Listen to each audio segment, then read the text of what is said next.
Now, the road haulage industry has reacted angrily to a warning from the government that there could be queues of thousands of lorries in Kent if companies fail to prepare for customs changes at the end of the Brexit transition period. They've accused ministers of trying to shift the blame for the possible impact of not having a trade deal agreed with the EU. Michael Gove, the minister, told the House of Commons that lorries entering Kent from other parts of England would need to have the correct access permit or face a fine. Our economics editor Faisal Islam has the story. Decades of seamless cross-channel trade without checks will come to an end when Great Britain exits the single market and customs union in 100 days' time. And the warning from government is that everyone should plan on the basis that thousands of lorries could be stranded in Kent. It is the worst nightmare for traders, particularly in perishable goods, such as David Catch from Kent.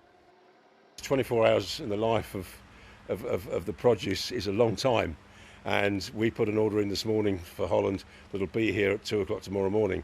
Now, if that order doesn't arrive at 2 o'clock tomorrow morning, I've got no produce to load onto my vehicles. The produce has to be here on time, otherwise the whole of my business just collapses. He was responding after BBC News obtained a letter from the Cabinet Office Minister Michael Gove to the freight industry, acknowledging that the end of the Brexit transition period could see queues of 7,000 port-bound trucks in Kent and associated maximum delays of up to 2 days, as France applies border checks to all hauliers without new required trade paperwork. Today is a wake-up call. And it's also a call to arms. We're pointing out to business and to others that if we prepare, then we can completely avoid this scenario. This is what the government refers to as a reasonable worst-case scenario. And it sounds familiar because it's rather similar to some of what was in the no-deal Brexit documentation last year. But this is the first time the government has referred to mass disruption as a possible consequence of its oven-ready deal on the 1st of January 2021. The government's aim with this is to get traders prepared. The hauliers, though, fear that they are getting the blame for any disruption. We wrote to Gove in March of this year, at the height of COVID, to say, look, we need a longer transition period. We need you to buy more time because we simply won't have enough time to prepare at the back end of this year, for what's coming up, on the 1st of January. They haven't listened.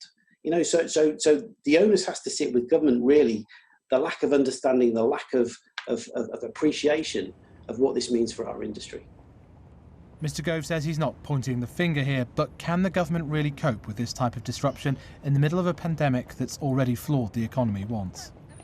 No consideration that even at the last minute, this cliff edge that could create queues of 7,000 trucks could be pushed back further into next year? No, the date of the end of the transition period has been fixed in law. It's been accepted across the House of Commons. The Labour front bench agree that it is the right thing to do to get ready for this date. Lorries will need an access permit even to get into Kent, where they're building new truck stops and traffic systems, but there's still a shortage of tens of thousands of customs agents. This will be a significant change to the way we trade at an already delicate time for the economy. Faisal Islam, BBC News.